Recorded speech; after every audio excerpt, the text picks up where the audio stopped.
Usa ka doktora ug laing kawani sa Lapu-Lapu City Health Office gireklamo sa dili moubos na po ka mga magtutudlo nga mitulisok kanila atubangan sa ilang mga tinun-an. Nahitabo kini ato sa ilang scheduled check-up sa mga bata sulod mismo sa City Health Office diin nakuhaan og cellphone video. Ana exclusive report.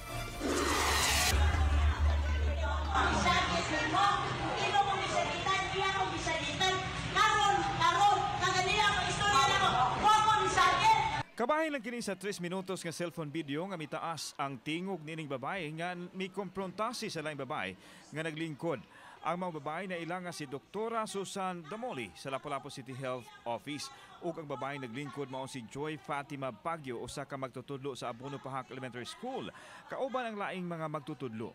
Adunay portion sa samang video diin nakita ang usa ka lalaki nga nagdala og helmet nga may komprontasi usab sa mga magtutudlo. Siya na ilang nga si Marlon Igot, kawani sa HIV Program AIDS Society of the Philippines nga naa sa City Health.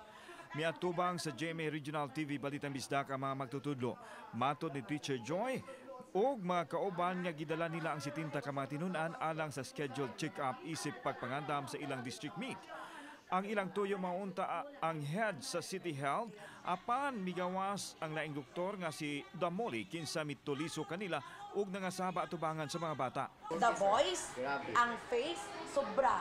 Pinana jud siya na. Kamu mga may sa hilas biya kanu sana. Di ba mo cooperate sa program mo, support sa program sa DOH. Unya karon maginahanglan mo, ari-ari mo na pa-appointment mo. Pila mo kabuk, sulti mo pila mo kabuok. Pinaana-ana siya. Wa ko na masayod ang mga reklamante nganong ingon ni adto kainit ang buot sa doktora kanila. Suko kayo siya nga ni nanay niya. Kamura ba ko no mga maestra? Dili biya ko no mo support sa program sa DOH. Ana ba niya? Dugay ko no kayo mo submit og kanang mga papers gani mga documents na kinahanglan nila. Ako siya ginanat papers. Anak ko, ma'am, sorry ma'am, kay dili tanan teachers nga wa ni okay pa na ma'am, kay teachers sa Abono ma'am, ni follow sa inyong rules. Ilang giduga nga dakong hulga ang pag-apil-apil ni Igot kinsa ni adtong tungura nagdala og helmet. At first, we about doctor siya. Really, we don't know doctor dahil Nag-mask siya. Oh, di doctor yang asta. Nakanagod may doktor siya. Kaya dito may nikabaw kani si Marlon Igot. Doktor ni namo, di mo magsayong-sayong din. Kaya dili ninyo opisina, dili ninyo teritoryo. O siyang gusto, riot inyong gusto. Nabalaka usab ang mga magtutudlo sa trauma sa mga bata nga nakasaksi sa nahitabo. Ang insidente na saksihan sa usa ka ginikanan nga opisyal sa PDA. Sa iyagong pagkanaog, ang iyagong ritsog pangutana og naka-schedule ba?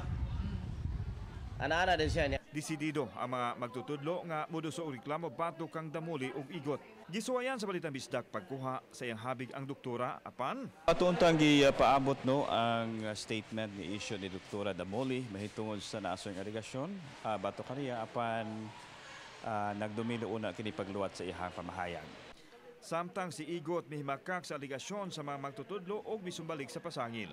Nikalit lang kanang Igor man lagi nang Doktora Damoli nga ang kanang inyo pag-ari kanang apiki na kanya pag-ari kanang inyo tan gini-organize. Mo may istorya gito ang mo may gito naging Doktora maghuman sagid sa may nga nagmurang nagwala. Sukwahi sa pasangil wa siya plano nga manghapakuno gamit ang iyang helmet. Andam niyang atubangon ng pasangil.